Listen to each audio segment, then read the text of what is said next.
সেজদায় ইমবিসাতুল কাল, মানে উপর যেভাবে হাত দুটো বিছায় রাখে এইভাবে নিষেধ করছে আল্লাহ রাসূল। সেজদায় হাত দুটো উপরে থাকবে, এক নাম্বার শর্ত। দ্বিতীয় শর্ত, হাত পাঁজরে লেগে থাকতে পারবে না, এইভাবে লাগানো থাকবে, হাত দুটো মাটি থেকে উপরে থাকবে আর ফাঁকাও থাকবে। ক্লিয়ার?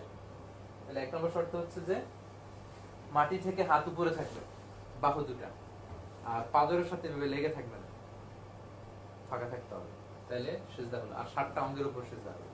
সংক্ষেপে বলে ফেললাম, আমরা একটু ছবি দেখি। এই এটা ক্রস দিছি কেন? এই লেগে আছে নিচে, মূলত উপরে থাকবে এবং পালক থেকে ফাঁকা থাকবে।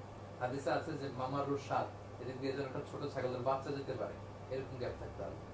বাচ্চা করে দিয়ে যাবে, নিচ দিয়ে যাবে, হাতে এই পাশ দিয়ে যাবে। তার মানে ফাঁকা থাকবে। আর অনেকে যেটা করে, এটা আপনি পাবেন যদি একটা ডিসটেন্স নিয়ে যদি সেজদাটা দেন তাহলে এটা সুন্দরভাবে আদায় হবে। কিন্তু খুব কাছে দিয়ে ফেললে এগুলো সব লেগে থাকবে আপনার।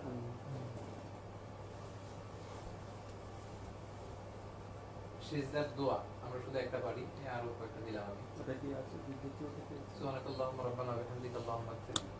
বুখারী মুসলিমে রুকু সিজদা দুটোটা দিয়ে দোয়াটা করতে হবে। মিজান ভাই, যেটা স্কিপ করবেন জাস্ট বাংলাটা মানে মিনিংটা বলে Meaning-টা আমরা বলে। জেনে থাকি, পরে প্রশ্ন করতে হবে। ঠিক আছে, ঠিক আছে। তাহলে এখানে আল্লাহ রাসূল বলছে যে তোমরা আল্লাহ সবচেয়ে কাছে তখন চলে যাও যখন তোমরা সেজদা অবস্থায় থাকো, ফলে ওই সময় দোয়া করো বেশি বেশি। আমরা আগে বলছি সেজদা অবস্থায় দোয়া করতে হয়। সেজদায় পায়ের অবস্থায় ডুবে থাকবে। এটা রং কেন? দুইটা একসাথে লেগে থাকবে, এটা উঠে ফেলছে। এটা খুব চমৎকার, এই ছবিটা খুব ভালো লাগছে আমার কাছে। এইভাবে থাকতো পায়ে, আল্লাহ রাসূলের পায়ে এইভাবে থাকতো, ইলসাকুল কদাম, দুই কদম মিলে থাকতো, পায়ের আঙ্গুলগুলো এরকম বাঁকা করে এগুলো কেবলামুখী, আর পুরোটা অ্যাটাচ থাকতো। সেজদা আমাদের পায়ে এইভাবে থাকতো। ওকে, দুই সেজদার মাঝখানে বসার দৃশ্য। এখানে আমি ভালো ছবি পাইনি, এটা সুন্দর হয়নি, তারপর টিক দেয়া লাগছে। আপাতত এটা পাইছি। এইখানটা আমার মেন প্রবলেম হয়, এক একজন বসে সেই মানে পাছাটা দিয়ে জি, যাতে ইয়ে হয়, বসতে অসুবিধা হয়। আচ্ছা স্যার, ওই পাশে এটা মালাইরা বেশি অনেকেই করে, এটা হাদিসে আছে, এটা সুন্নাহ। শুননা, কিন্তু পার্শ্ববর্তী যে আছে তার যেন কষ্ট না হয় এটা খেয়াল রাখতে হবে। জি, এজন্য আমি সাজেস্ট করি সব সময় এইভাবে বসতে। হ্যাঁ, এটা আমরা করি। এইভাবে সাজেস্ট করি, পুরো সালাতে আপনি এইভাবে বসবেন। এটাকে বলে ইফতিরাশ স্যার, মুফতারিশ বসা। আর মালায়রা যেটা বসে এটাকে বলে মুতাওয়াররিক, মানে তাওয়াররুক বসা। আচ্ছা। তারা হচ্ছে বাম পা ডান পায়ের নিচ দিয়ে দিয়ে দিবে, আর বাম নিতম্বের উপরে, পাছার উপরে সে বসবে। হুম। আর আমরা যেটা করি, বাম পা পিছিয়ে দিয়ে সেখানে বসবো, আর ডান পাটা এরকম উঁচু করে রাখবো। তো পুরো সালাতে আপনি এভাবে পড়তে পারেন। আর ওই সুন্নাহ যদি আদায় করতে চান মালায়দের মতো, তাহলে শেষ বৈঠকে আপনি মুতাওয়াররিক বসা বসতে পারেন যদি আপনি চান। আমি ছবিটা আরো ক্লিয়ার করব। আল্লাহ রাসূল কি করতেন?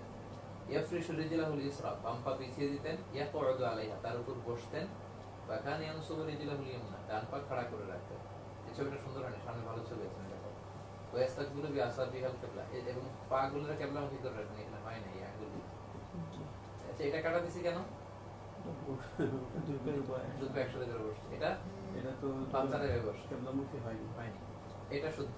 তবে কেউ যদি মোটা হয়, পায়ে ব্যথা থাকে, তখন তিনি চাইলে এইভাবে এইভাবে বসতে পারেন, কারণ এই বসার পদ্ধতিটা সুন্নাহ। আর সুন্নাহ যদি ভায়োলেট হয় কি হবে? সালাতের সালাত হয়ে যাবে। সালাত হয়ে যাবে। ওকে, আসুন। নামাজের দুই অবস্থায় মুফতারিশ বসা সুন্নাহ, দুই সিজদার মাঝখানে আর প্রথম বৈঠক। আর বাকি সবসময় আপনি মোতাওয়ারিক বসতে পারেন মালয়েশিয়ানদের মতো। এই যে দেখেন, এই ছবিটা সুন্দর হয়েছে না? স্যার, আপনি এটার কথা বলছেন হ্যাঁ, না? হ্যাঁ। বাম পা দিক দিয়ে দিয়ে এটা সুন্নাহ, এইভাবে চাইলে বসতে পারেন। কখন বসবেন? 3 রাকাত এবং 4 রাকাত বিশিষ্ট নামাজের শেষ রাকাত, মালয়েশিয়ানরা তাই করে, শেষ রাকাতে তার এটা বসে। আর যদি পুরো সালাতে আপনি এই পন্থায় যত জায়গায় বসবেন এইভাবে বসতে চান, এই সালাহ ইজ ওকে, কোনো সমস্যা নেই। আমি এটাই সাজেস্ট করি। আর এটা আমি মাঝে মাঝে করি, যেহেতু হাদিসে আছে, মাঝে মাঝে আমি করি। এবার কার্টুন দিয়ে দেখানো হয়, তাই করি। এটা সার্জারিটা বলতে সমস্যাটা হয় কি, পাশে লোকে না যখন নামাজের মধ্যে থাকে তখন আসলে পাটা ওদিকে বের করে দেওয়া যায় না, অসুবিধায় কাত হয়ে যায়, কাত হয়ে এটা না। কিন্তু ও যদি একা বসতো তাহলে ঠিক মতো না, একা বসলে অসুবিধা নেই। তারপরে কিন্তু সামহা মালয়েশিয়ানরা মেনটেন করে ফেলতেছে স্যার। হ্যাঁ। ওরা কিন্তু এভাবে পড়ে, হুম। অভ্যস্ত হয়ে গেছে। হয়তো একটু চাপ লাগে, ওটা একটু এদিক সেদিক করে আর ওরেই পড়ে গ্যার- হ্যাঁ গায়ের উপর পড়ে না, এটা করা যাবে। আপনি যদি সরে যেতেন তাহলে রাইট, আপনি যদি আমার দিকে সরে যেতেন তাহলে হ্যাঁ, পুরো কাতার এইভাবে ওই পাশে চলে যেত। ধরে নিলেন মহব্বতের জন্য পাশাপাশি দাঁড়াইলাম যেভাবে। Right. এখানে ডান পায়ের আঙ্গুলগুলো ওই কিবলামুখী রাখা এটা কি নিয়ম? জি, এই দেখেন এই ডান পায়ের আঙ্গুল দেখা যাচ্ছে। অংশটা এই পায়ে ব্যথা লেগে যায়। আচ্ছা, এই জন্য আমি বলে ফেলছি ওখানে ব্যথা হলে এটা ভিন্ন কথা, কিন্তু সুন্নাহ হচ্ছে ওই যে দেখেন তার আঙ্গুল কিন্তু দেখা যাচ্ছে না, এই যে দেখছেন এটা একটু একটু এটা চাপ আসলে দিয়ে অভ্যস্ত। আঙ্গুলগুলোকে সে আমরা কেটে সবসময় বসলে ব্যথাটা লাগে। এটা প্রিয় ভাইরা, এটা হচ্ছে অনুশীলনের বিষয়। জি জি। আপনি ছোটবেলা থেকেই মানুষ শারীরিক কসরত করে না, এই শরীরটাকে বাঁকা করে এরকম ফুটবলের মতো করে ফেলে, মানে কি অবাক করা সে, মানে অ্যাথলেটস যারা দেখায় কিভাবে করে, এটা কসরতের মাধ্যমে। তো ছোটবেলা থেকে যদি এই আমাদের বয়স যখন সবার 8-9 তখন আমরা এই ওয়ার্কশপটা করা দরকার ছিল, কিন্তু আমরা কেউ করতেছি 30 বছর বয়সে, কেউ 60 বছর বয়সে।